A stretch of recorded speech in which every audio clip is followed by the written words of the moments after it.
पंहिंजे झूलेलाल सिंधी सेंट्रल पंचायत वारा जो कि विशाल पंहिंजो अॼु 40 जो कार्यक्रम रखियो अथऊं।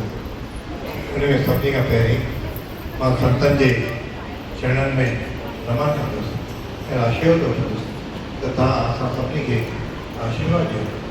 ऐं हीउ जेको कार्यक्रम आहे उहो रुॻो अजमेर में कोन्हे, जिते बि सिंधी रहनि था सभई मिली करे सॼे देश में चाहे विश्व में 2 कार्यक्रम हमेशह कंदा आहिनि।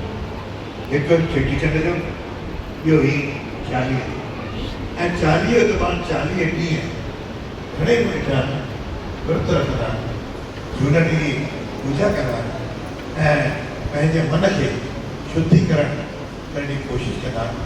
मूंखे लॻे थो त अॼु धीरे धीरे जेको अजमेर मां कई दफ़ा चवंदा आहिनि नंढो सिंध आहे, हिते एॾी समूह ॾिसी करे लॻे थो सॼी सिंधियत हिते सॼी उमड़ी पई आहे त पाण सभु मिली करे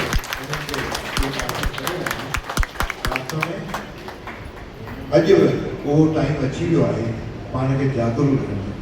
जीअं सिंध में सिंधियुनि जे मथां अत्याचार थिया, उतां जे शहनशाह चऊं हुनखे जेको राज कंदड़ हो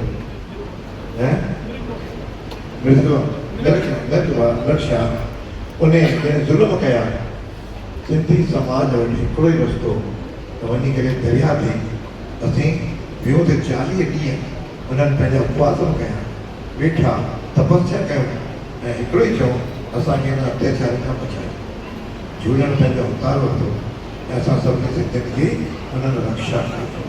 इन करे चवंदा आहिनि धर्म जे लाइ जनम उन्हनि वरितो। इन खे पाण सभिनी खे हिन सनातन धर्म लाइ जीअणो आहे ऐं सनातन धर्म लाइ पाण खे सॼो जीवन लॻाइणो आहे। सनातन रहंदो त असीं रहंदासीं, सनातन न रहंदो त पाण मां हिकिड़ो माण्हू कोन रहंदो।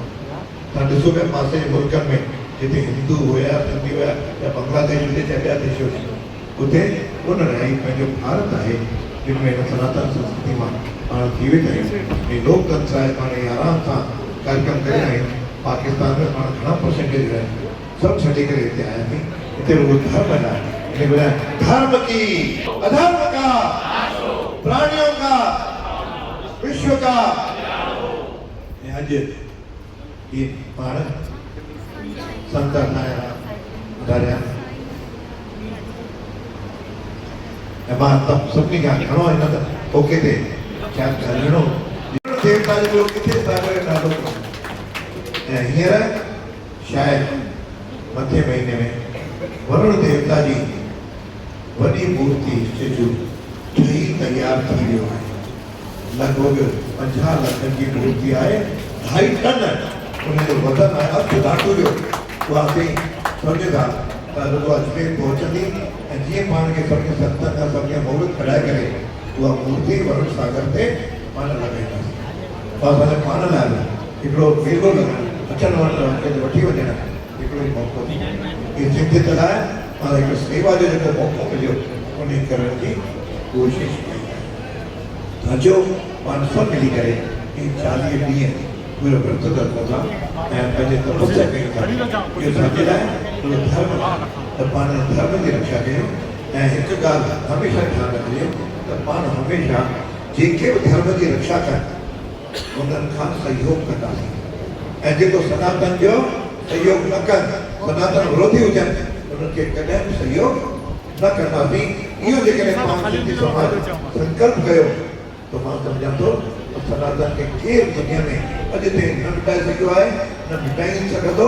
ऐं पाण सभु मिली करे हिन देश खे सभिनी खां अॻियां वठी करे अॻियां हलंदासीं, संतनि जी सेवा कंदासीं, अहिड़ा मेला पाण लॻाईंदा रहंदासीं ऐं हिकु ई आवाज़ ते हेॾो सॼे मुहलनि मां, सॼे शहर मां जेको समाज में वॾी वॾी पकियूं आहिनि उन्हनि खे ॾिसी रहियो आहियां।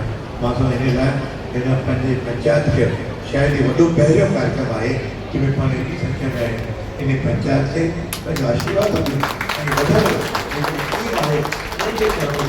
सभिनी खे गॾु वठी करे सिंधियत लाइ कमु कयो, सेवा कयो ऐं सिंधी धर्म लाइ, सिंधी जात लाइ, सिंधी भाषा लाइ पाण सभु मिली करे अॻिते वधंदासीं।